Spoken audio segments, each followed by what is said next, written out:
Well, good afternoon or good morning, depending on where you are connecting to us from. I'm Michael Foyer. I'm the Dean of the Graduate School of Education and Human Development here at GW, and it's a pleasure to welcome you. We have some people with us in the Student Center, and we have a lot of people, I think, connecting to us remotely for this opportunity to learn about a very interesting episode in American history from someone who has produced what I consider to be a truly masterful podcast series, and you'll hear more about that in a moment. Let me just start by thanking our magnificent staff, Turan Waters, who is our communications director, and in her spare time is the executive producer, engineer, and all-purpose maven when it comes to setting us up for anything that's even vaguely technological. So thank you again to Ron and Victoria Mikulášky from our office in the Dean's office on the admin team. Thank you so much. And I know that Meg Holland is, I think, online. And hello and thank you to Meg. This is part of a series called Conversations That Matter. It was developed under the leadership of our Mayberg Center here in the graduate school. And I therefore want to say a special thanks to the Mayberg Family Foundation for their ongoing and very generous support. And today's talk and Andrew Lapin's visit with us is made possible by a gift from an anonymous donor, and we say thank you for that as well. Here's how we're going to do this. I'm going to introduce Andrew Lapin in a moment. Andrew will do a presentation based on the podcast. Then I will invite up here to our lovely salon two very distinguished educators, one who is Rabbi Dan Zemel from Temple Micah here in Washington, D.C., and the other who is Professor Lionel Howard, a member of the faculty in the Graduate School of Education and Human Development.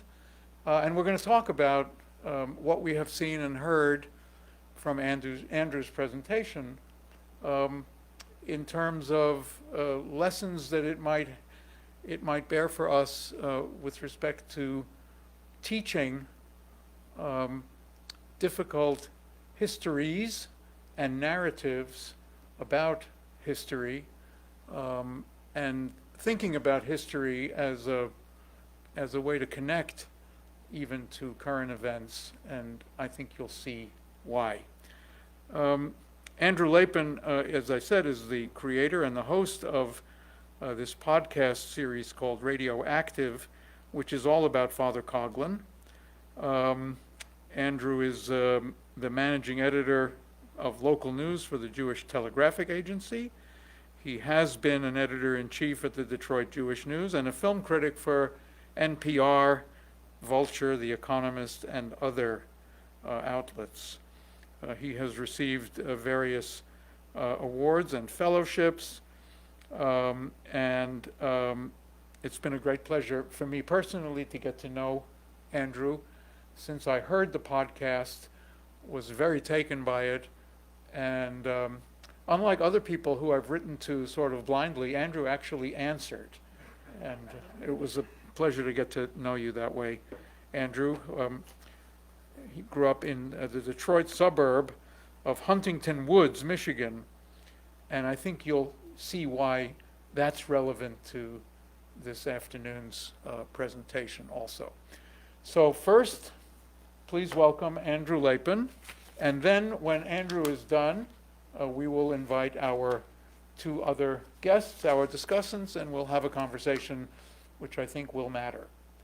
For those who are tuning into this through Facebook Live, I'm no expert in this, but they tell me that there's a little section there where you can enter comments. And when you do that, the comments will be transmitted to us through the magic of the internet, and I will then communicate the comment or the question to our group, and we'll take it from there. So thank you for being with us. Andrew Lapin. Thank you. Thank you very much, Dean Foyer, and thank you to the GW Graduate School of Education for having me today. I'm very excited to be here.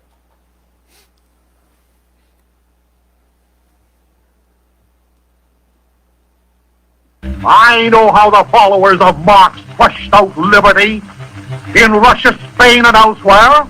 I know what they would do in the streets of New York and Detroit and Pittsburgh and Philadelphia today if they thought they had power to accomplish their ends. Before they grow more forceful and powerful, and it will not be long until they will have done so, before then, it is time to eradicate them mentally, spiritually, and physically from our midst. Thus, the combat today is between the so-called popular front and the Christian front. It is a combat upon whose outcome the destiny of America hinges.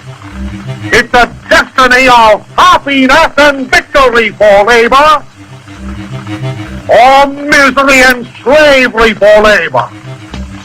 Where do you stand? What do you plan to do? Which emblem do you want to fly alongside the stars and stripes?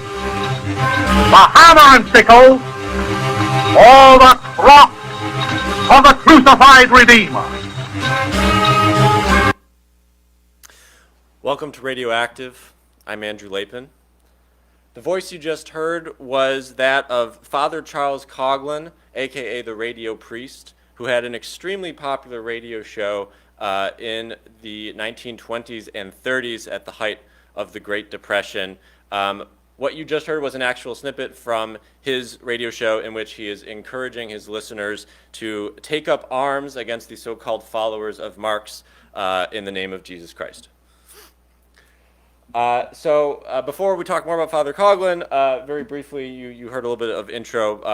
My name is Andrew Lapin. I am currently the managing editor for local news at the Jewish Telegraphic Agency. We've been around for a little over a century covering news of the Jewish world. I grew up in the Detroit area and was previously the editor-in-chief of the Detroit Jewish News. About 4 years ago, I started work on this podcast. At first, it was independent, and then Tablet Studios became a co-producer of the podcast. They're wonderful producers. We came out with the show last fall. It is an 8-part limited series. Earlier this spring, WNET, New York's PBS station, came on board as well as a co-sponsor. This is what the series looks like if you search for it wherever you get your podcasts, and the entire series is currently available. As Dean Foyer mentioned, I did grow up in Huntington Woods, Michigan, which is just over a mile from this. This is where the journey for me starts. This is the National Shrine of the Little Flower Catholic Church in Royal Oak, Michigan. This is Father Coughlin's church. He started it in 1926 and funded it with the proceeds, listener-donated proceeds from his radio show. This church is a really majestic, imposing structure, and it's important to note a few things. One, this is like about a 3-story tall limestone, carving of Jesus on the cross that you see. He's overlooking Woodward Avenue, which is a very popular thoroughfare that links Detroit to the suburbs. So it's very prominent. You can see it from everywhere. Number two, important to note, this is still an active church. This is and an associated Catholic school as well. So it has a very active community. It is one of the largest Catholic churches in the state, and was recently designated as a minor basilica by Pope Francis, so it has a lot of historical import as well. As I said, Coughlin built this church with the funds from his radio show, and when you go inside, the church has sort of its own history of Father Coughlin, plaques dedicated to him, and they tell their version of the story, which focuses on his role as the church's founder and as someone who really brought the budding Catholic community of 1920s boomtown Detroit together and gave them this majestic place of worship. I had heard a different story about the Shrine of the Little Flower from an early age. My dad, when we would drive by it on my way to school or any number of activities, he would say, you know what we used to call this when we were kids? And I said, no, what? And he said, the Shrine of the Little Fascist. And I said, well, why was that? And he said, well, because the priest who built this church was a fascist and an anti-Semite, and he used his radio show to spread all kinds of anti-Semitic propaganda to the entire country, and people gave him money to do it. I was utterly shocked. This is one of the wildest things I'd ever heard in my life. And the thing about Father Coughlin's history, he was certainly not taught in schools, right? He wasn't even taught in the public school that I went to, and we were the so-called local school to the church and to this history. To my knowledge, he is no massive part of any sort of curriculum on 20th century U.S. history anywhere else, and this makes a certain amount of sense. Coughlin was, by most metrics, not what you would call a major historical figure, right? He never held elected office. He sort of vanished from the national stage very abruptly in about 1942, which is right when the U.S. went to the war effort. And most people who were once around to hear him or hear his radio show are no longer alive, and so it's entered into this weird space where it's out there. You can find information about him. There are books that have been published about him. There was a PBS documentary about him that came out about 30 years ago. But most people don't know him, or if they know him, they don't know sort of the totality of what he stood for. So I think of it as almost an open secret about who this man was and what impact he had on America. And the more I sort of looked into Father Coughlin, the more I thought that I can't let go of him. That to me, he actually was a major historical figure, and my major motivation with the podcast was to try to have other people see that he was a major figure. Why do I see him as a major figure? Well, his influence lasts from the Roaring '20s all through the Great Depression, and during the Great Depression, he was actually making money. By most metrics, he became fabulously wealthy, personally so, and he did so by taking money from his listeners, who were almost exclusively poor, working class, blue collar Americans who did not have jobs because it was the Great Depression. He commanded an audience of around a quarter of the country at the time. Between 30 and 40 million Americans listened to his weekly radio show between the years of 1926 and 1940. This is a greater audience than you would find today if you combined the audiences of like every major cable TV news show. That's what we're talking about here. Like, this is before an era of media stratification. The radio had just appeared on the scene. Coughlin was one of the very first radio stars, which meant he was one of the very first media stars in the country, period. This brand new technology that was completely unregulated, that if you had it, you were listening to it and you were taking it seriously. And apart from all of that, of course, he was a major American voice for fascism. He was a representative of an extremely large cohort of people in the 1930s who were openly and actively advocating for the U.S. to adapt fascistic or even Nazistic principles. There were, a significant number of people. Coughlin was a huge fan of Mussolini. He wrote a lot of fan mail to him, and he also had certain alignments with Nazis, and Hitler's propaganda ministry actually excerpted a lot of Coughlin's speeches, and so there were a tremendous amount of people who believed these sorts of things, and pretty much leading right up until the U.S. does enter World War II, and Coughlin was probably the most famous voice for that. A good example of the kind of impact he had was this group called the Christian Front, which was a violent paramilitary group that essentially took their marching orders from Father Coughlin. They would listen to his radio show, and then they would go out and violently target Jewish businesses, Jews on the streets, and then they would go and hold their own target practice. They actually were fomenting a plan to overthrow, put down, and destroy by force the government of the United States. That's the exact wordage of what they were charged with when the FBI arrested a large group of them. in 1940 and put them on trial. They were using mugshots of FDR as target practice. They had an extremely involved plan to take over the U.S. Capitol and as well as the U.S. banks. And when they were put on trial, Father Coughlin defended them. So we're going to listen to another clip here. And now, my friends, the title of this address is I Take My Stand.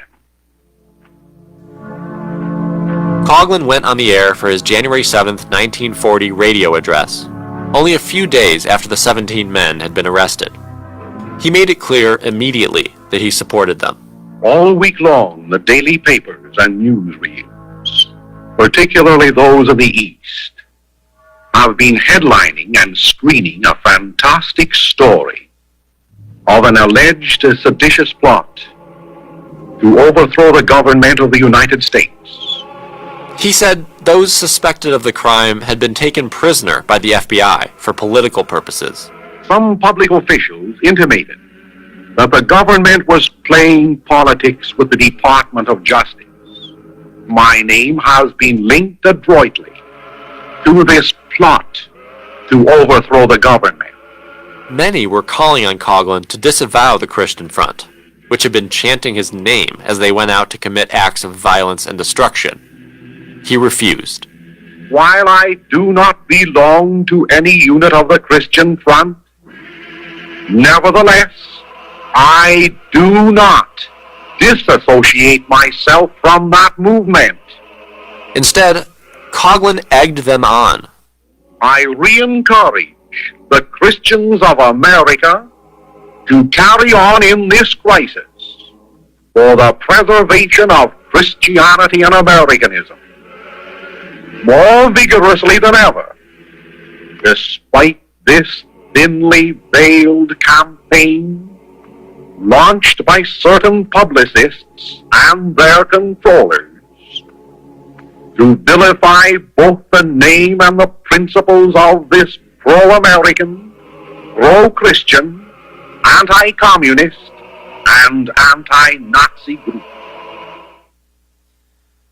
So there are some familiar elements to what you're hearing, right? He's disavowing the idea that his words are having an impact on this group that is literally chanting his name, but he's also saying, I'm not going to disassociate myself from them, and they are pro. This is a group that explicitly wanted to overthrow American democracy, and he's calling them pro-American, and he's blaming the media for blowing all this out of proportion. So I think, like me, you are probably hearing some echoes, some modern day relevancies here. When I look at the Christian Front, I see images of that's some anti-COVID lockdown protesters on the right.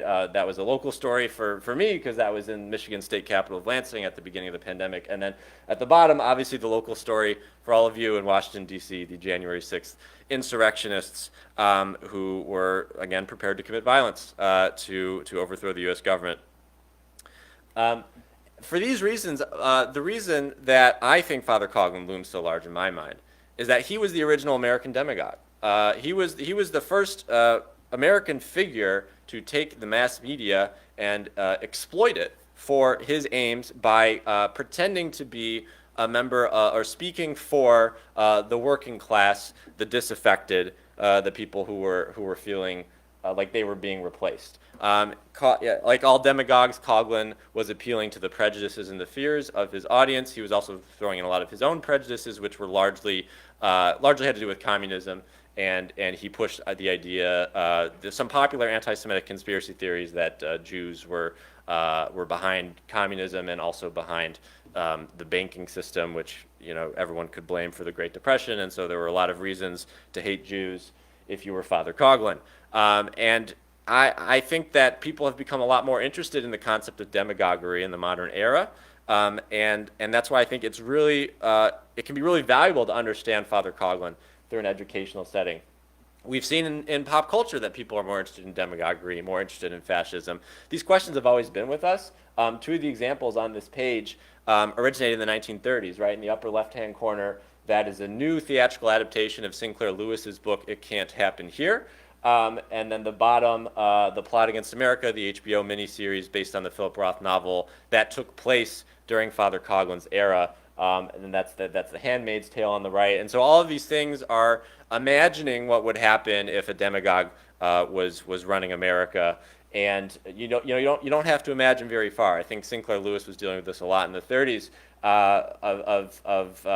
just trying to convince people that yes, it can happen here, and in fact it did. Which I think today people will, if they know about demagoguery and kind of how it functions in the media space, they aren't necessarily making the leap to then conclude that it has happened in America. It has actually overthrown the so-called guardrails of liberal democracy. And from where I'm standing, it's important to remind people of that. How might Radioactive function in this way as a so-called teaching tool? This is a really exciting thing for me because I didn't necessarily intend to make this podcast as an education tool, and so I'm really touched that people have found that it actually can serve that purpose. And this is still, early stages, so we're really excited to see where it goes. But the partnership with WNET was a really nice one because they had this initiative already in place called Exploring Hate, which is really about educating people about extremism, racism, and anti-Semitism in America. The podcast fit in really nicely with that mission. And in partnering with them, we were given not only the sort of educational imprimatur of public television, but we also had the opportunity to publish a study guide, list of reading materials and archival materials that I use to make the podcast, which you can find on WNET's website. And I've also received contact from a handful of universities that are interested in incorporating Radioactive into some of their curricula in the fall, and on a wide variety of subjects, which, again, I wasn't expecting, right? But it turns out that you can use Father Coughlin as a stand-in to talk about a lot of other things. So I'll go through some of those things.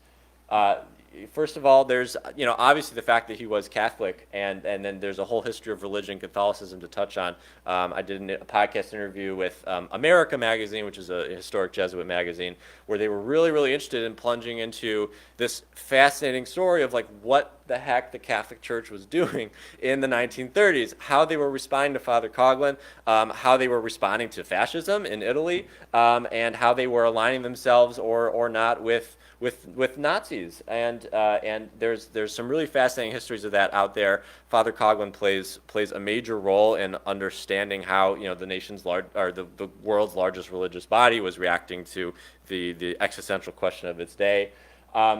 There's also the economics question. This was maybe the most surprising for me, but actually it makes perfect sense if you think about it. The entire appeal of Father Coughlin was economic.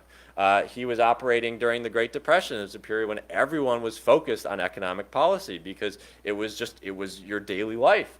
And so in the middle of all that, you have this extremely charismatic figure who wants to revoke the gold standard, who has a lot of complex ideas about how he thinks the American economy should work, and he's sharing them every week in language that is decipherable to the average American, decipherable.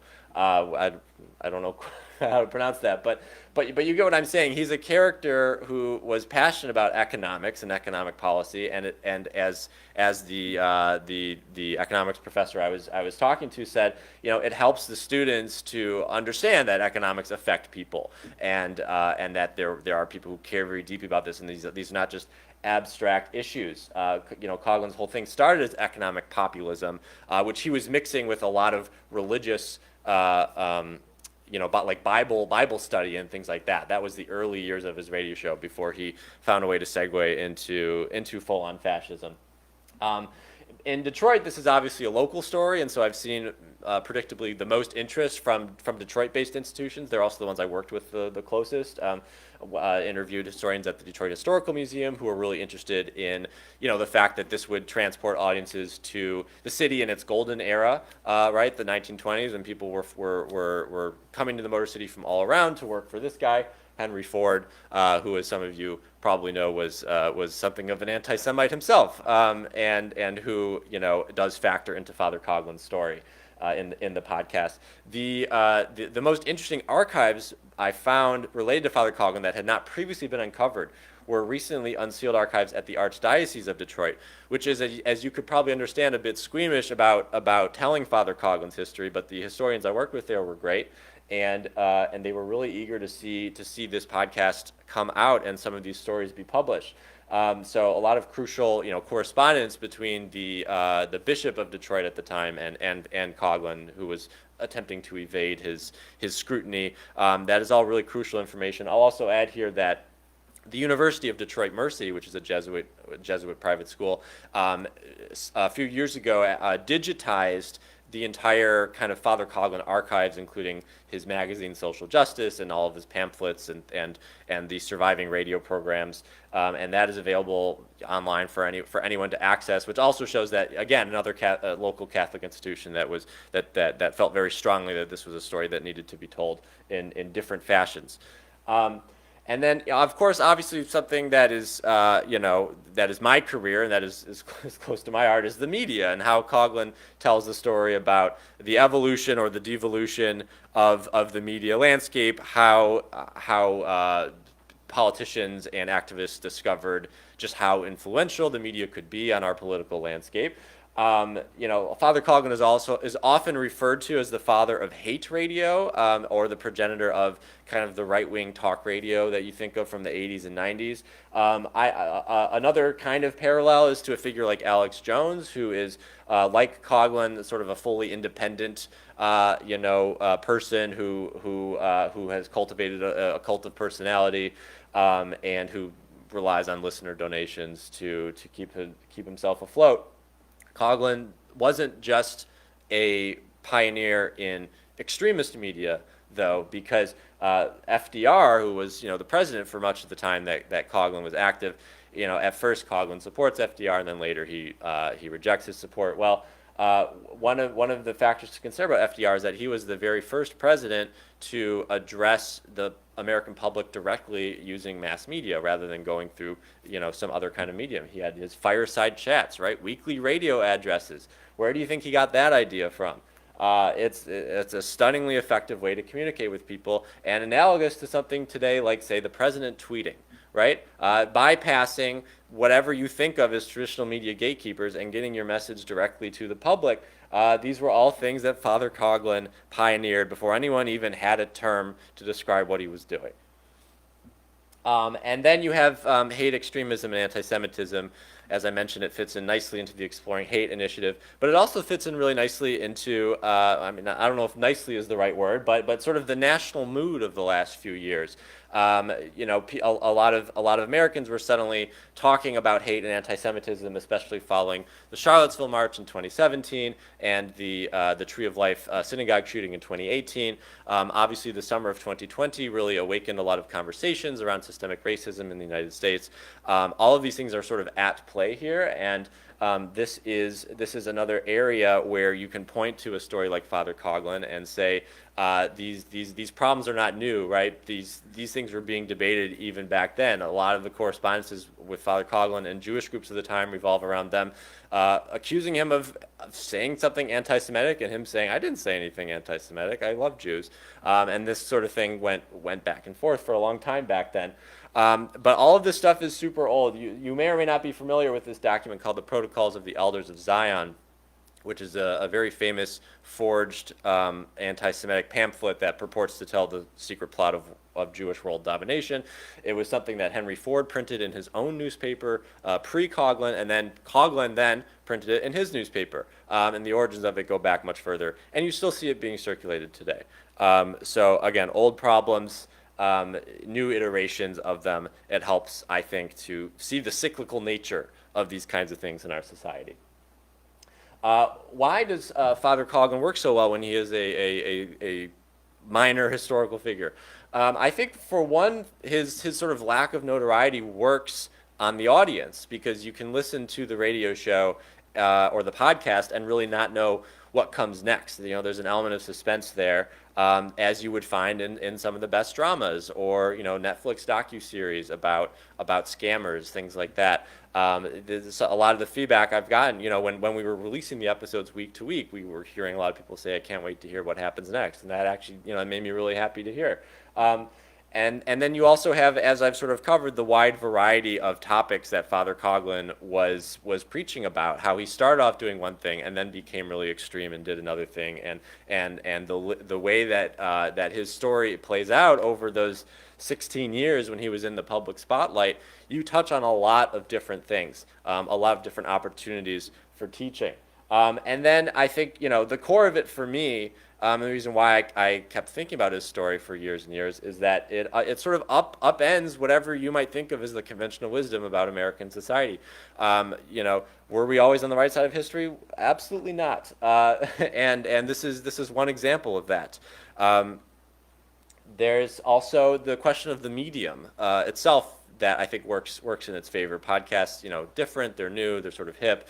A lot of people find them more accessible than books. I really strongly felt from the beginning that I wanted this to be a podcast, even though when I started this project 4 years ago, I basically didn't know anything about how to make a podcast, so that was a fun experience of learning that from the ground up. But the reason I felt so strongly that this had to be an audio medium was for what you've heard, which was the archival clips of Father Coughlin's radio show. As soon as I discovered that a pretty sizable collection of them had been preserved into the digital age, I knew that this was the angle of his story that would most resonate with people, that would most give it that sort of modern feel, because you can hear him the way that his listeners would have heard him 90 years ago, and you can hear what they would have heard in his voice. He's not always ranting and raving, I should say. The early years of his show, this is reflected if you go and listen to the podcast, but he was very, he was paternal. He acted like you might expect a priest to act. He was like much more sort of educational in his tone, and he was, deeply religious and referenced the Bible and referenced Shakespeare and was sort of bringing the audience along on this journey kind of solely through the power of his voice. And so if you're just sort of reading on paper that here was a guy who said some crazy stuff, you don't get that in as intimate of a setting as you do when you listen to it. So that's, I think, one reason why it's sticking with people more. And then, of course, everything we're able to do in the podcast medium now, which is such an exciting medium to play in. And I would again shout out the wonderful producers at Tablet Studios, because we were really able to make this sound, almost cinematic and layers of sonic effects and all kinds of things, different elements. Obviously interviews with modern day historians and clips from radio ads of the time, and everything we could do to sort of bridge that gap between past and present in a pretty compact manner. All of that stuff was just such an exciting thing to really dig into, and so I was committed to making sure that this was produced as a podcast, because that was the form that I really wanted people to listen to it in.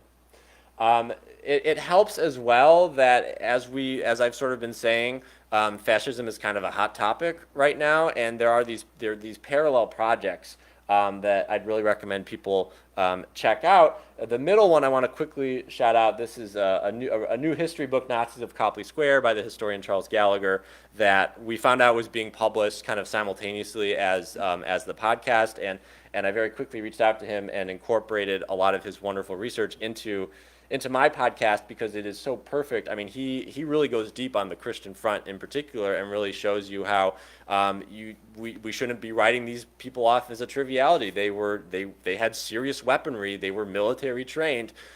This was a group that really wanted to do serious harm to America, and they were sort of written off in the press at the time as a bunch of jokers. But this is would-be insurrectionists, and again, it's been done before, right? So those historical echoes, I think, are really important for people to understand. Also, I would say this fall, you'll be hearing a lot about this topic as well. Ken Burns is planning on releasing a new PBS documentary about the U.S. and the Holocaust, which will include a fair segment on American fascist and Nazi sympathizers. So I expect Coughlin to play a role in that, as well as Henry Ford and Charles Lindbergh in the America First Committee. So it's in the air. People are talking about it. There will hopefully be other opportunities to sort of rope Radioactive and the podcast back into the fray. Every time I see someone on social media mentioning Father Coughlin, I get really excited because I know that it's working. But what else is sort of happening today in this history education space? This is something that will not be news to many of you, but it's one of the things that we cover at JTA. The battle to legislate history education, right, which often goes under the framework of critical race theory. We have around 35 states that have at least debated some version of a law that restricts how history is taught in the classroom. 16 states have signed bills like this into law. And I'd be really interested during like the Q&A or during the panel to hear about how this has impacted a lot of your work as educators. I can only talk about it from my perspective as a journalist, and this has really touched on what we cover at JTA, because it's a lot of these debates have revolved around Holocaust education, or they seem to eventually come around to Holocaust education, which is where we get involved. How it typically works is the legislator will introduce a bill that is intended to restrict the teaching of critical race theory, and someone will ask, well, what about how do we teach the Holocaust? How do we teach the Holocaust from a neutral vantage point? How do we teach it without making students uncomfortable? And sometimes you get responses like this. You get a Texas school administrator who instructs his teachers to teach opposing views on the Holocaust, because that's what the state law calls for. You get an Indiana lawmaker arguing in the state house that teachers should be impartial, his actual words, on issues of Nazis and fascists. And then you have just recently the Ohio lawmaker who introduced this parallel bill in the Ohio State House, who thought that teachers should teach the Holocaust from the perspective of a German soldier, which of course means from the perspective of a Nazi. And then you probably heard about this as well. This was a really big story. Earlier this year, a local Tennessee school board voted to remove Art Spiegelman's Holocaust graphic memoir, Maus, from its middle school curriculum. This attracted so much attention that people were sending free copies of Maus to this Tennessee school district from like all over the country, and so every kid there, I'm sure, has like 2 or 3 copies by now. So you might think mission accomplished, but this sort of thing is happening more and more as we talk more about like there are a lot of school boards and parental challenges to books that are being made available to students, and we are increasingly seeing books with Jewish themes kind of get caught up in that. And so it has just become a part of this larger story. And the complication here is that Tennessee, along with many other states, and a growing number of states, have a mandate on the books to teach the Holocaust to their students. This is, there are a lot of Holocaust education groups that have pushed for statewide mandates of this sort to make sure that students are getting some kind of education about what happened, and its modern day applications. And so you have a Holocaust education mandate, and then you also have guidance or laws that say you can't use certain materials to teach about it, and so it's creating. From my perspective, it seems to be creating a lot of confusion among educators. Again, I'm really hoping we can talk about this later. All this leads to a question I never ever thought I would ask: how can Father Coughlin help? He doesn't usually do a lot of helping, right? He does a lot of tearing down and dividing people. But something that we've seen from the reaction to Radioactive is that if you present this material in an engaging and thoughtful way, it will attract an audience, and people from all ends of the political spectrum have told me what a wonderful job they think I've done with the podcast, which is again very heartening to hear, and I hope it's reaching people. But I think students and educators understand that these histories are echoing, and that this is the number one way to make sure that people are engaging with the material is to kind of think about how it's applying to their lives, and to look for those moments that remind them of things that they're experiencing themselves. And this is why I'm really sort of excited about where these conversations go. There was a video that the U.S. War Department made in 1943 that was called "Don't Be a Sucker," that was intended really to be a direct response to Father Coughlin, who by that point had been completely pushed off the national stage. which we can talk about more later if you want. But the U.S. government recognized in that moment that demagoguery is bad, and it's really dangerous to have these ideas floating around the public space. And we're obviously not, we can't legislate people's speech necessarily, but maybe we can convince people not to follow these kinds of charismatic figures who are trying to divide us. So here we go. We're going to play a little bit of this so you can kind of hear what it sounds like. There we go.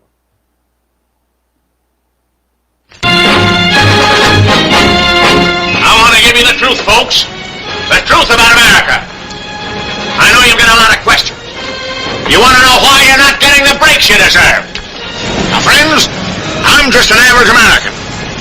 But I'm an American. And some of the things I see in this country of ours make my blood boil. I see people with foreign accents making all the money. I see Negroes holding jobs that belong to me and you. Now I ask you, if we allow this thing to go on, what's going to become of us real Americans? In 1943, the U.S. War Department produced a short film called Don't Be a Sucker, designed to be shown to Americans everywhere. Excuse me, young man, but are you actually going to read that stuff? Sure, why not? You heard what he said. Yes, I heard. But do you believe in that kind of talk? Oh, Makes pretty good sense to me.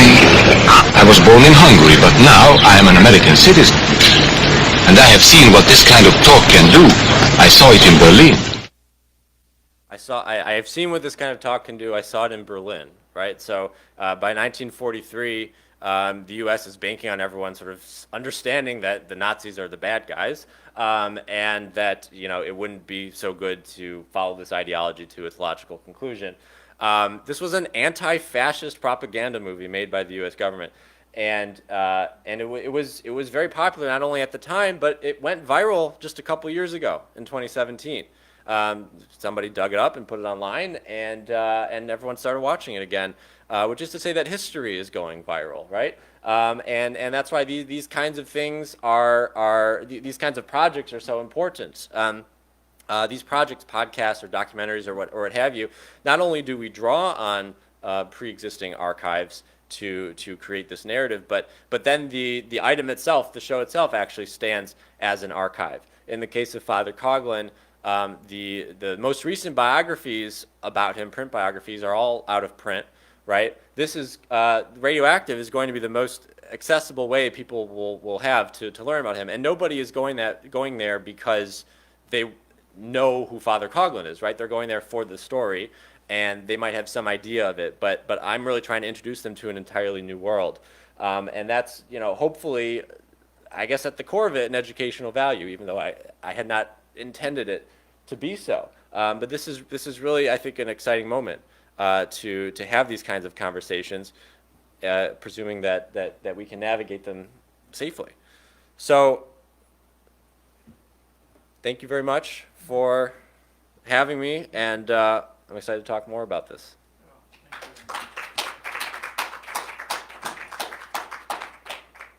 You want this off the screen, right? Okay. Let me do that. Well, now for my next trick, I'm going to use the handheld microphone here, which seems to be working. And I want to say a very special thank you and compliments to Andrew for quite a fascinating presentation. I hope that you have gotten enough of the gist of this to actually tune in to the podcast. And it's worth every episode, I think, to listen and learn. So Andrew, have a seat over here, and I'm going to invite my colleagues, my friends, wherever you're comfortable, grab a microphone. I'm going to sit here at the end. I'm very happy to introduce Rabbi Dan Zemmel, a dear friend, an educator, my rabbi, Danny Zemmel, and my dear colleague, Professor Lionel Howard, who is a member of the faculty in the Graduate School of Education and Human Development, a psychologist by training, a methodologist by passion, and a wonderful teacher and educator. And so let me, first of all, I'm going to sit and start this off with a question to you, Andrew, and then I'm going to ask Lionel and Danny to start the conversation as you would like. Would you say a little bit more about Father Coughlin's own upbringing and the experiences that you think might have shaped what he became as an adult preacher and radio priest and demagogue? Yes. Hello. All right. Great. Yes, absolutely. So Father Coughlin was an immigrant. He was Canadian and grew up kind of always in the shadow of the church. Right, his parents pushed him from a young age to enter the priesthood, and his real gift, though, when he was in school, was for oratory and theater and performance. And these were the qualities of his that the people who knew him back then really latched onto and said that that's what defined Father Coughlin. So he loved Shakespeare, he loved putting on plays at the seminary, and he really thrived when he had to present an oral exam, right? And he would often just kind of go off and fabricate something and talk for like an hour, and maybe 10% of what you heard was true, but his audience was so wowed by it that they applauded him anyway, which I think is a good, succinct, forebear of kind of what was to come for Father Coughlin. And so when his gift for oratory is what gets him noticed by the bishop of the Detroit diocese at the time, and actually brings him to start this new parish in Royal Oak. And then it's again his gift for oratory that leads him to come up with the idea to have his sermons over the radio as a fundraising technique, so that he could build the church the size that he thought it should be, right, to really fill his ego. So he came at this, and I'm not saying, I mean, I think his belief in the church was for all we know was there, but it was really much more his ego, his love of performance that crafted what he would become. I've also heard some folks historians who are smarter than me kind of speculate that because he grew up in the Irish Catholic tradition, there was probably a certain amount of anti-British sentiment to his upbringing, and that could have led to a refusal to kind of support Allied forces in the war. And from there you sort of find other examples of Catholic sponsored anti-Semitism and sort of things like that he might have been exposed to. Okay, thanks, Andrew. I think that helps me at least get a little bit of a, I don't know what to call it, a longitudinal sense of where he was and what he became. Let me now turn to our guests. What I think might be useful here is if each of you were to take a few minutes and offer maybe the 2 or 3 most compelling lessons that you draw from the presentation and from this history with respect to your lives as educators fundamentally. So I'll start with our external guest, if that's all right, Rabbi Zemel.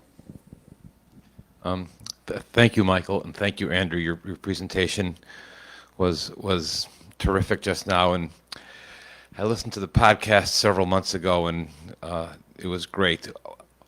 One takeaway that I have that I thought about as I listened to the podcast, and comes up for me now as I'm thinking about this, is the seduction of lies. And I find 2 parallels in Father Coughlin's lies that make the lies so seductive, and that's their packaging. In the podcast, I believe you point out, and my memory can be faulty, but you comment how as a student in seminary, when he's maybe in a sermon class or something, or you say he has a talent and an aptitude for oral presentation and maybe oral exams, he is quoting a part of the Bible, which is the Apocrypha, a less well-known part of the Bible, which is actually biblical text only for Catholics, but not for Protestants or Jews, Okay, the Apocrypha texts are non-canonical ancient texts, but they are canonical for Catholics. So he's quoting in these classes a part of the Bible which is less known, but he's also making it up. He's fabricating. This is actually not part of the Apocrypha. So he's packaging lies in an authoritative source. It's a less well-known part of the authoritative source, but he's putting it out there, making it difficult to rebut. That's one. And then, in some ways, he comes back to that on the radio, that technique, by quoting the Protocols of the Elders of Zion, which is a forgery, as if it's written by a cabal of Jewish leaders. It's not written by a cabal of Jewish leaders. It's actually a foreign import. It's created by the perpetrators of the Kishinev massacre in 1903. So it's a Russian text, a Ukrainian text, in a sense, which has all kinds of other overtones. So he's quoting it in Detroit to a national broadcast, but these lies then take on an authoritative, again, and I'm thinking to myself, how do you combat that? It makes it so much more difficult to respond to, because there are so many obstacles for the person who's the educated truth teller to respond. There are a number of roadblocks in simply bringing the truth to the fore, because the lies have been so well and so seductively packaged. That's one thing I'm thinking about at the moment. I'll pause now. Okay, that's good. Andrew, jot down in your mental space here, packaging, because we're going to get back to this. I'd like to hear what Lionel might have as early reactions to this. Right. First of all, thank you, Andrew, for that presentation. I've learned just quite a bit just listening today, but also having a chance to look at some parts of the transcript from the podcast. So I have a couple of thoughts that I'll share initially. So last night, we actually had a presentation as a part of our research colloquium for the Education and Inequalities PhD program in education. And we invited a historian from Bakersfield College in California, San Joaquin Valley, and his colleague at Cal State Bakersfield.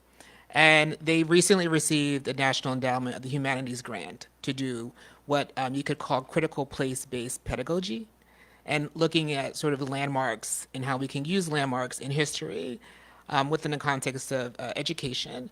And so they're proposing a workshop where they would bring teachers to participate in this, I guess you would call it like a training or development opportunity about how to sort of talk about and use local histories and plays as a curriculum. And part of their curriculum talks about, for example, Cesar Chavez and Dolores Huertas and the labor movement, and sort of the ways in which the Hispanic community and the Filipino community contributed to what was happening in America's breadbasket. But they also bring in the African American perspective as well in that same region. And so I see your work as another way in which we can sort of think about quote unquote US history and the different narratives that are presented, and also the ways in which certain narratives just don't get the attention that they deserve, but are instrumental to how we are as a society today. And so I see your work being a part of a larger set of tools that we could use within the context of our K-12 and even higher education. So I think that's something that we could sort of talk more about. Also, I was thinking about the sort of use of technologies. And so this was a radio broadcast, and then you talked about in the end of your presentation the use of social media platforms like Twitter and Facebook, and the ways in which some of these tactics are sort of reifying and the more contemporary technologies.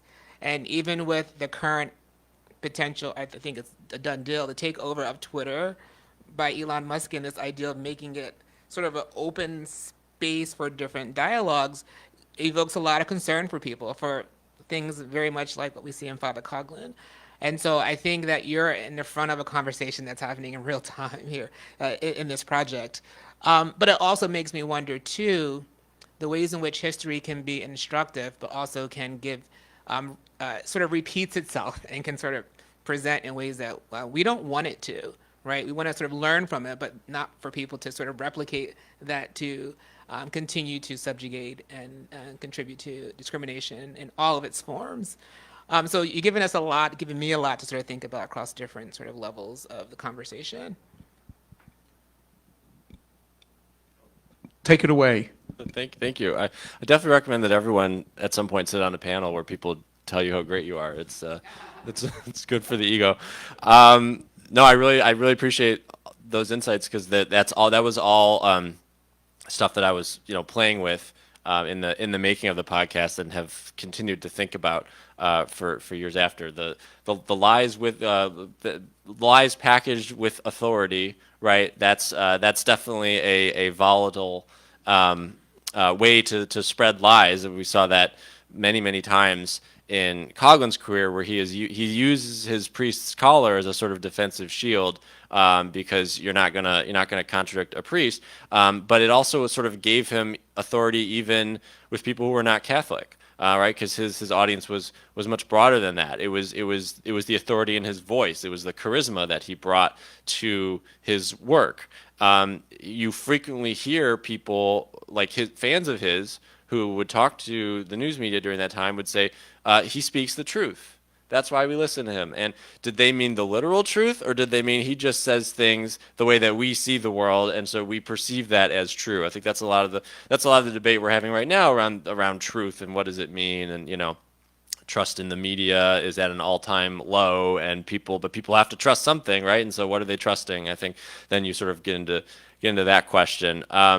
And then absolutely the sort of bring out the lesser known parts of American history, right? Make sure all those stories get told. I think that was definitely a motivator for me, and I don't remember so many people being so engaged in American history questions when I was in high school, the way that things seem to be playing out online today. And I don't know if that's a factor of social media. I suspect that's probably a big part of it, but I think it's also just there are a lot of people now who just want to understand kind of where we came from, and the sense that I mean it's impossible to get the full story of history in class, but then what are you choosing to present to people? That's a big part of it. Henry Ford, we actually did learn about Henry Ford in school. We learned about him as an industry mogul and as an entrepreneur and a pioneer, and introduced the $5 workday, and he brought all of this great economic opportunity to Detroit. We did not hear about his love of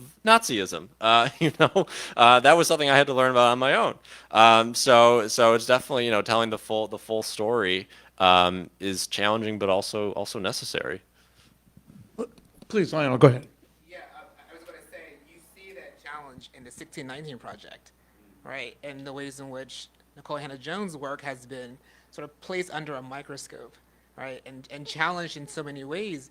And even in the reissuing of the book, she talks about sort of taking on that critique and doing additional research, but just the ways in which it was received and how it's been, in my eyes, vilified as text, right? Because it's a narrative that we don't want to talk about, right? Because it makes us look at ourselves in ways that just aren't so good.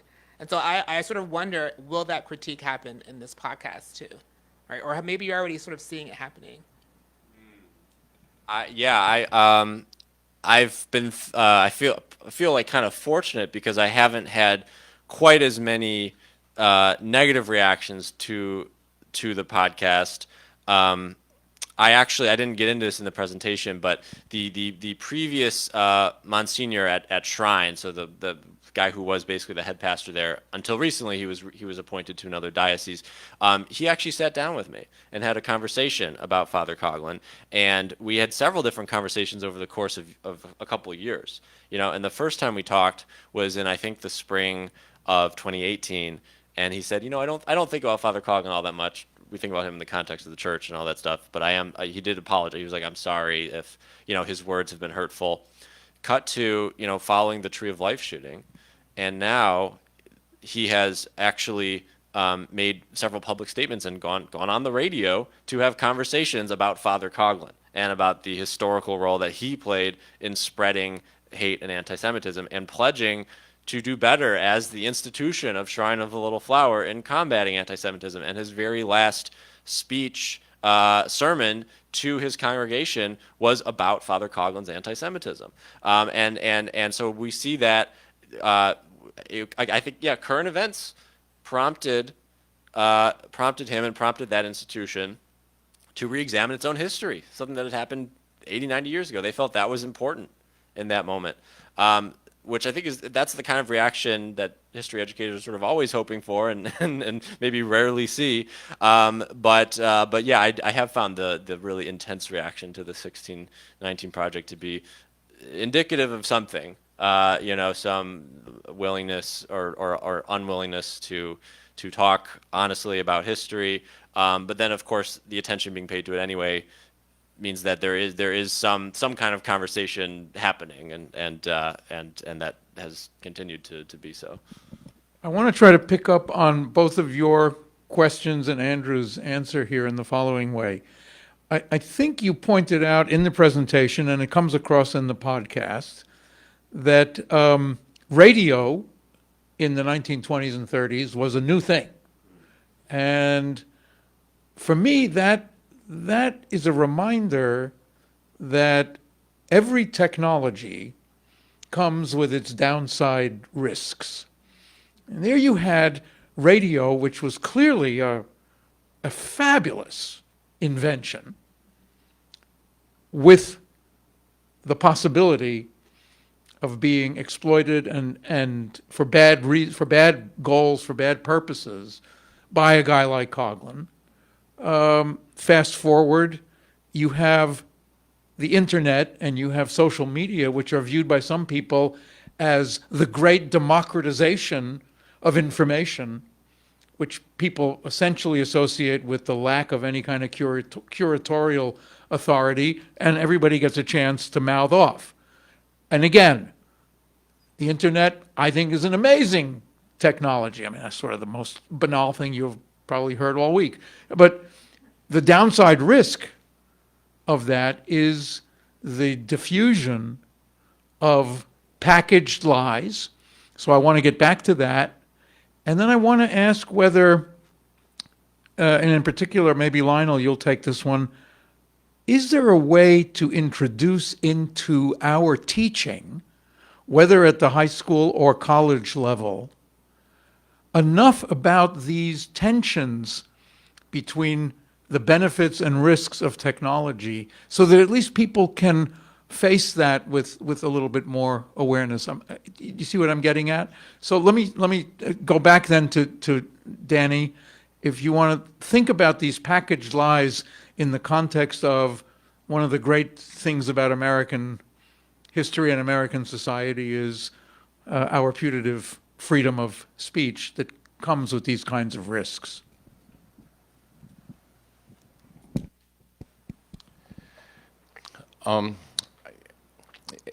As I think about the packaging of the lies and what the lies are purporting to represent, I thinking about how to respond to them. And my next thought then goes to how lies can become symbols. So you're talking about banning books. There's the next thing in the paper is the burning of books, which somebody proposed today. I think a state legislator, I believe in Ohio, was asked, once these books were taken out of the curriculum, what would you like to do with them? He said, I'd like to burn them. And now you can go to Berlin, and there's a memorial to where books were really burned. And the symbolism of that. So it seems to me that one way to respond to lies or to these kinds of things is to try and create symbols out of them and use the symbol to be something to teach from. And that has me then thinking about this huge iconic symbol in front of the church. And listening to your podcast, I'm listening to something, the photo is breathtaking.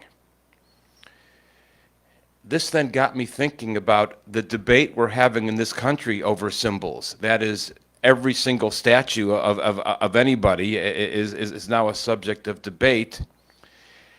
And I'm totally sympathetic with taking down the statues of Robert E. Lee, Jefferson Davis, all of this.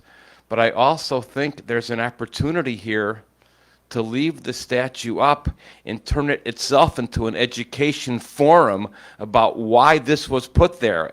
And I wonder if there's a way to leverage the Father Coughlin broadcast to go back to the people at the church and say, you have an opportunity to model for the country of turning this iconic thing into a teaching technique for how hate can become manifested in so many ways, and they could create kind of an educational center within the church, using their own front door as a symbol. Lionel, I think and then we're going to see if there are some comments that might have come in from our listeners and viewers out there. In our teaching, we encounter this predicament. Does one present imagery that symbolically and factually represents something that is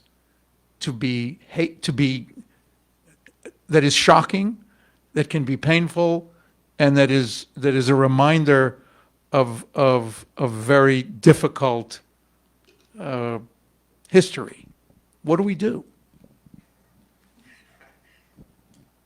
So that's an impossible question to answer, right? And I think when we're seeing lots of conversations and discussions and debates about that very issue. So I do have a couple of thoughts. One, I do think that we need to have those representations as a part of the curriculum. I think where we have to increase our capacity is how do we help teachers lead those conversations, engage in that curriculum exchange, right? And I'm not sure that we've figured out how to do that yet in our teacher education programs. Some are doing better than others, right? But I think we have to equip people to have those conversations and to take up those artifacts or those symbols, those narratives, in ways that invites sort of a critical consideration of them, right? So part of what we talk about often is teaching young people to be critical thinkers, right? I'm of the mindset that we have to help them be critical consumers of knowledge, right? So how do they ask questions of what's being offered to them as knowledge, as legitimate forms of knowledge, right? And so that might help us move a little bit forward. Not sure how much, but it'll help us move forward. My sense is that many people are very sort of uncertain about those conversations and how to have them. And if you don't have opportunity to practice and build capacity to have them, you don't ever get there. Of course, as a developmental psychologist, I think about what's age appropriate, right? And sort of what children at different levels of development should be exposed to, what their cognitive capacities can sort of handle in those conversations, but also the emotional, psychological implications of those conversations, right? So we have to think about the whole person and how they are affected by the curriculum. So we can't just throw it in, have the conversation, and not think about what's the reverb from those conversations. So it's a really a larger system, to me, responsibility in how we sort of do this work. And I think, too, your earlier question about technology, it wouldn't hurt us, and maybe this already exists, that there are courses or lessons that talk about sort of the ethics of technology, right? And sort of how we engage with technology and how it can be used in all kinds of ways, and what's our responsibility as consumers and producers of these tools that could be a part of a larger set of curriculum that we could offer students at different levels. I'm thinking back to when I first started college, and I'm dating myself here. I think I look young, but I'm quite further along. Many students didn't have personal computers, right? We still had the computer lab where you would go and write your papers on the 5.25-inch floppy disk, right? And one of the major concerns was that if we moved towards personal computers, students wouldn't leave their dorm rooms, residence halls. They wouldn't develop their social capacities, right? And we did a lot of sort of effort to bring people out of their rooms to engage in sort of a social opportunity. And so the same ways that we're thinking about that issue, we could think about other technologies too. How do we sort of help people navigate the terrain around these innovations? So that's just some initial thoughts that I do have. While I'm waiting to see whether we have some questions or comments from outside the room, is there anybody inside the room who would like to ask a question or get into this conversation? Professor Dwayne Wright. I identified you. I hope that's okay. I'm sure people know that I'm here. First of all, Does he need a mic or?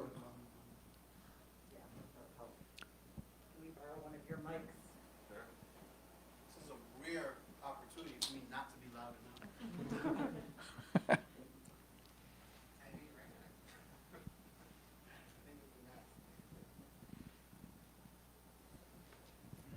So I'm going to give the mic back because I do want to hear what the rabbi has to say about this question.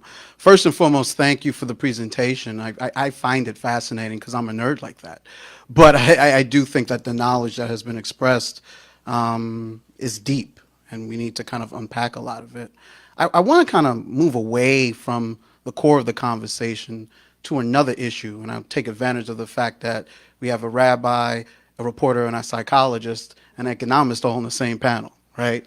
So here's my question. I think often, and I've been thinking often, of the use and misuse of Martin Luther King and his quotes, and certain selective quotes that have been used by others to paint him in a light that, quite frankly, no one in America that lived through that era would remember. One of those quotes that people don't talk about is the riot is the language of the unheard, of the oppressed, of those that have been ignored too long ago. And what I found from the presentation that was interesting, and particularly my own current history, is that it seems that as economic strife goes up, our appreciation for the truth goes down. It almost seems to be an inverse relationship. So here's my question. What responsibility do we, as those that have a little bit more than those that do not have, to prevent the intellectual riot? Because I think people following people like Father Coughlin, following people like the 45th President of the United States, is its own intellectual riot. There's own people not necessarily taking the facts because, it's hard to worry about facts when you and your baby are starving, right? And we don't really talk about that much. These demagogues come and they go, but the situations that create the epic unfair economic inequality that forces populism and popular people to follow these demagogues never get discussed. So since we're here to talk about that, I just want to throw that, and if anyone has any thoughts about that, what responsibility do we have to sort of eliminate and reduce the intellectual riot that allows people to follow someone like a Father Coughlin? I'd be glad to give my microphone to anyone here to take on that question.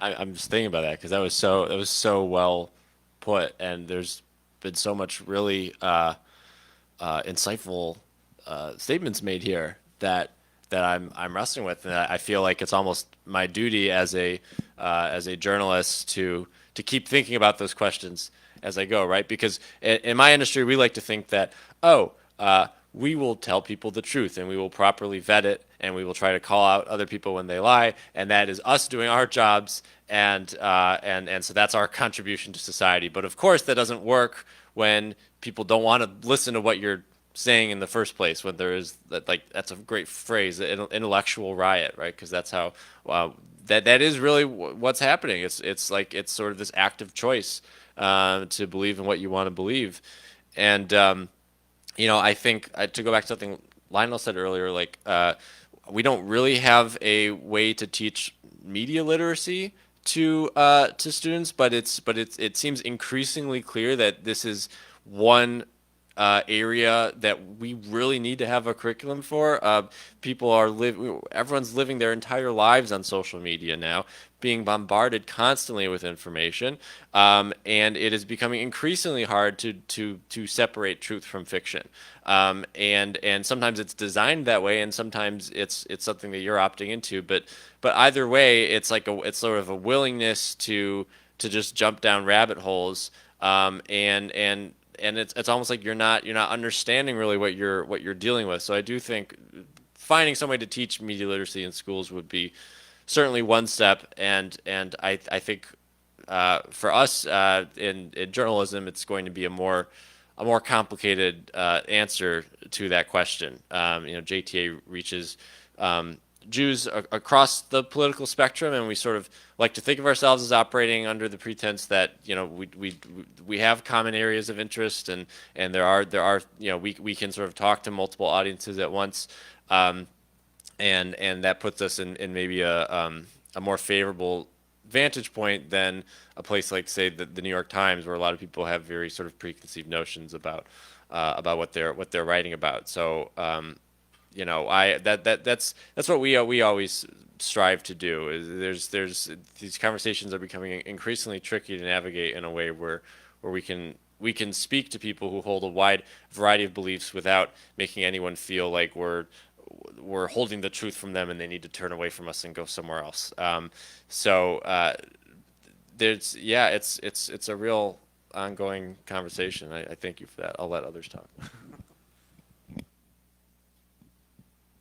That's a great question, right? And I'm not sure that there is a singular way to diminish the riot, right? I guess in my mind, and maybe I'm a pessimist, right? And maybe I'm jaded at this point in my life and career, but I don't know that the conversation can stop, so to speak, right? So as a professor, I think about what I can do in my courses, in my own scholarship, right? And then what happens with that scholarship when it moves into the public sphere, right? And how it gets consumed. And so really thinking about how I represent the narratives of the communities that I'm in service of. So when I'm writing about the development of Black boys and Black children, thinking about how that work gets used in different spaces, right? So policymakers and other people who are funding programs that's supposed to, quote unquote, support the development of all children, right? How that gets consumed. So I talk a lot about representation and what's our responsibility, and thinking about what that looks like and who gets positioned as vulnerable through that representation. And there's only so much we can control. Obviously, people can take our scholarship or research and use it in ways that it wasn't intended, take it out of context. If you sort of think about a just larger discourse analysis and the ways that discourses function to create identity, particular ways that it situates people in relationship to each other, right? I think there's a lot of things that happen. So from my place of perspective, I think about it and how I'm training researchers and practitioners, but also thinking about my own practice, right? And the ways I show up in the classroom and position my own standpoints, right? And so I often tell students, this is my standpoint. I'm trained in a particular way, right? And if we are honest, we know that all institutions of higher education have standpoints, whether explicitly named or not, right? And so you learn under your advisors, and they've learned under particular advisors. And so you have these quote unquote families of thought that persist, right? And so I try to name that explicitly for students, but then also let them know that there are other perspectives too that help us think about children's development or methodologies that might offer additional perspective and insight that we should also consider. And so that's one way I think we can try to begin to manage that, but that's also talking to a particular audience, right? I think your question also speaks to the folks who may not have access to these spaces of higher education or what have you, right? How do we sort of engage those spaces? And I can think about people who are doing participatory research or working at community-based research where they're really sort of trying to work in the community as a part of the community to sort of have these conversations, share information, give the tools to be critical consumers of these ideas. So I think that can also help along the way. So that's how I sort of think about your question. So we've got the journalist's answer, the educator's answer, and now the, shall we say, organized religious community is going to weigh in on this. I find your question very complicated and piercing and painful, quite actually. I do not know how to make everybody feel like they're part of a larger whole. I mean, I think the intellectual riot, if I understand the term, that we're experiencing in this country, I think has parallels to the intellectual riot of Nazi Germany, where Hitler made a particular class feel like the most beleaguered class in the country, your population group, and we see the same phenomena going on here. The group that does not seem to be suffering is being made to feel like the most group that everybody is trying to pile on. It reminds me of a conversation I had with a dear friend who is now retired but was a career lawyer in the Justice Department in the Civil Rights Division of the Justice Department. And this lawyer was asked sometime in the 1980s in the Ed Meese Justice Department, Attorney General at the time, to compile a report on all of the appellate cases that had taken that they decided to take on appeal in terms of civil rights appeal cases that the Justice Department did over a 2-year period. And the person said to me the following. He said it was a fascinating project. They worked on it for 3 months, and they said, on a microscopic level, every individual case that was brought on appeal by the Justice Department had merits. On an individual basis, every single case had merits. When this person weighed the entire picture on the macroscopic level, the entire thing, the only conclusion that could be drawn that over this 2-year period, the most discriminated against group in America were white males. So each individual case, this case makes sense, but when you look at the macro picture, well, the macro picture is ridiculous. And so I think it takes smart educators like you.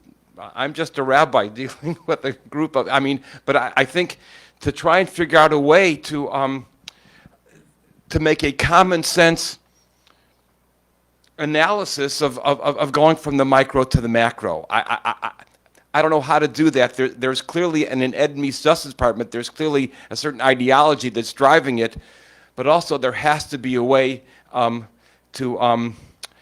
tear away the curtain, to show that the emperor has no clothes, so to speak. I don't know how to do that. Do we have, were you raising your hand? I was, yes. Great. Let me get you a microphone and then.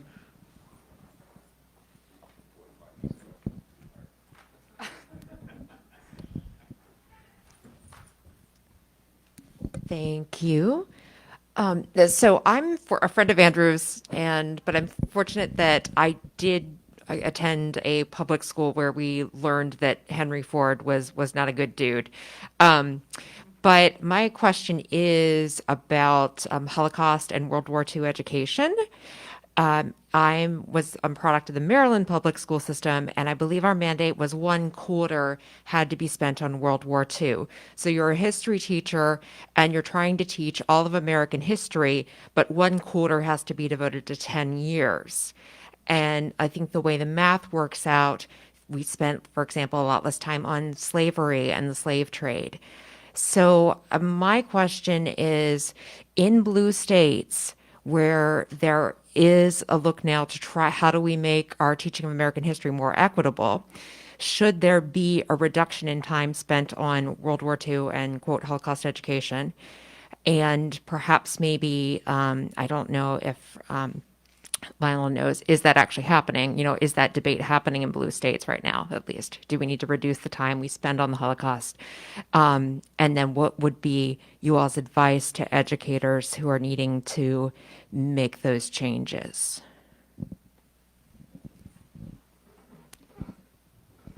Oh yeah. Well, sure. I'm not one to say what there should or should not be, but in my reporting that I've done about Holocaust education, I've actually heard from a lot of people who work in the field of Holocaust education who are really against these ideas of statewide mandates that are sort of dictating the length or even the requirement that certain periods of history be taught, because there's no guarantee of quality when you're like just because you're having a quarter of the year devoted to one subject doesn't mean it's going to be taught well, especially if the teacher doesn't have a lot of familiarity with that. And then, as you said, that also has the effect of reducing the amount of time you can spend talking about other things. It seems to me that teaching American history is almost a fool's game from the beginning, because it just keeps going. Like there's always a larger curriculum to talk about, and only the same finite amount of space. I mean, we barely talked about the the Vietnam War in my high school, because by the time we got there, it was yeah. Which you do in Michigan. There's tends to be a lot of snow days, but that is to say that, like, even there's a lot of division even within the space of like proponents of Holocaust education, of like how much and to what degree and how you teach it and at what age do you teach it, and that question of time management does come up over and over. So as these things are being debated, I think we'll be seeing a lot more of that discussion play out. I'll just say one thing on this. I went to college a long time ago. In my undergraduate education, when I did take a semester-long course on the Holocaust, there were two prerequisite courses you had to take. You had to take a full semester course in European history, and you can't learn all of European history in one semester, but you had to take a semester course in European history. It didn't matter which one you had to take a semester, and you had to take a one semester course in Jewish history. I don't know how the Holocaust could be 4 years of somebody's full-time education and more. Again, let's limit the questions to simple questions. I mean, I don't know how you can teach the Holocaust without giving a very, very, very thick context for what it was. And for me, it should be taught in a European history kind of context, and not an American history context. I'm not familiar with the distribution of curriculum within the state. It's not my expertise, but your question made me think about one of our doctoral graduates, Dr. Duran Katz, who her dissertation looked at the teaching of the Holocaust in a predominantly African-American school. And so there was this interesting combination of teaching about enslaved Africans and the Holocaust. And so might be a great resource for us to think about how to teach multiple histories when we're challenged by the state mandates for curriculum coverage. That might be useful. So I'll offer that. And I believe she was teaching perhaps in some ways for Brandeis. So her scholarship, her work might be of interest, might be a resource for teachers. And she was a part of our curriculum pedagogy program, teacher education. We're almost at time, and I want to be respectful of that. But I do want to ask each of you to just sort of, look, I'm the dean of an ed school. I'm looking for some practical guidance on how to not solve this problem. I don't really think these problems have quote unquote solutions. I would like some guidance about what can we be doing that can at least do a better job of informing, of preparing our students, ourselves, and coping with this. Again, if we think about the radioactive, coping with a period in our own lives when we are overwhelmed with, through social media, whether he's aware of it or not, he is exposing us and informing us. So you can take off on that one. Then I'm going to ask Lionel, because I know you think about this a lot from the standpoint of what we're trying to accomplish in an education school that cares deeply about these kinds of issues. And then you get the last word because you had the first word. Seems fair. I have two partial thoughts for that. I think it's I think it's important to teach all kinds of stories and all kinds of narratives, but not falsehoods, and help people draw their own conclusions. Jewish, the rabbinic tradition, and I'll just Ma'aseh shahaya, ma'aseh shahaya, ma'aseh shahaya. It's example, example, example, and the student, the reader, is drawing the conclusion of what the principle, of what the example is, and I think that by itself, I think, is a way to make, by itself is a way to make the reader, the student, an active learner, because it's on them to draw the principle. So it's kind of to somehow in the curriculum of our schools, and then in terms of teacher training, how to teach this, to teach the freedoms that we have in this country, which seems so under threat, and the notion that next to the word freedom, in parentheses all the time, there's an understanding of responsibility, because I think the country.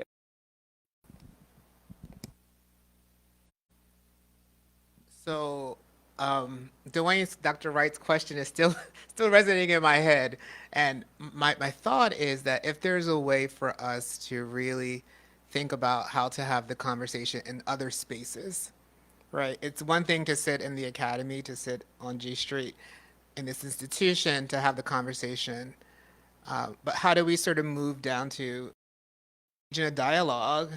And I'm thinking about the ways in which I imagine sort of organizing, right? And we think about sort of labor movements and other movements where there's a dialogue that happens with the populace, right, about what's happening, and providing people with an understanding of, for example, how our government works, right?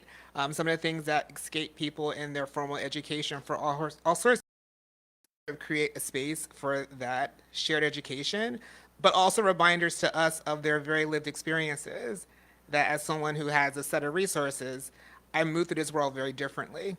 Even as I'm still tethered to my community as a first generation college student, as a Black person, as a queer identified man, right? All these things that sort of mediate how I make sense of the world, right? So how do we create space to have those conversations? And the ed school could be a space where that happens, right? And about how we think about and frame education, quite frankly, and who is the holder of quote unquote sort of knowledge, or who can generate knowledge, right? So I think that's one way.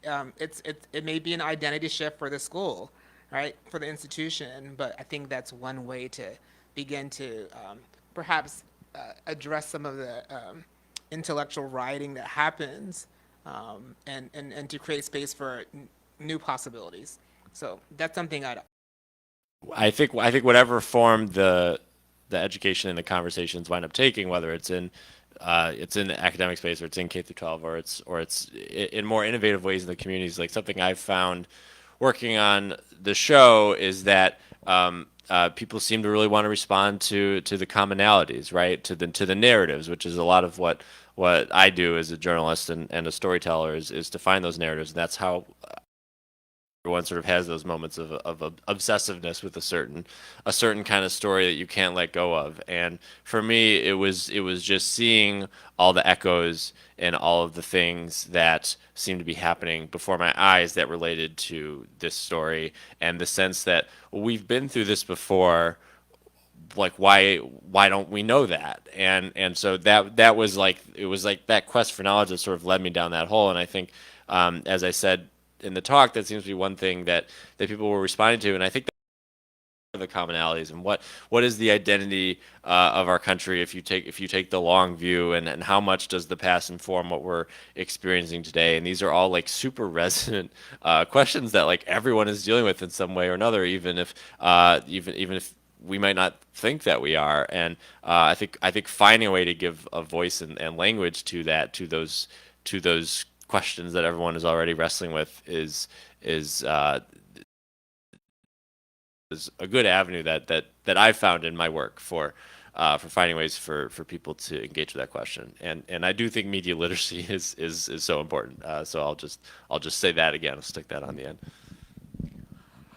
Okay, well, thanks. I'm quite serious that these are actually implementable, if that's a word, notions, and the idea of using the space of an education school in a university actually as a place to engage, as a place to confront not just a difficult history, but different narratives of that history.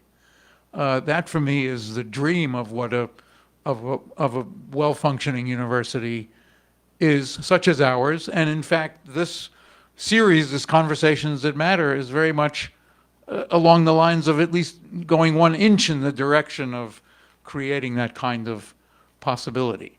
So to end on my colleagues know I try to end these things on a somewhat more upbeat, positive note. It gives me great hope and a certain sense of optimism that we can even have work on. And I just want to thank Danny and Lionel for being part of this, and very much thank you to Andrew Lapin for the work and for the presentation today. Keep at it, and we will continue the conversation, and we hope it has mattered.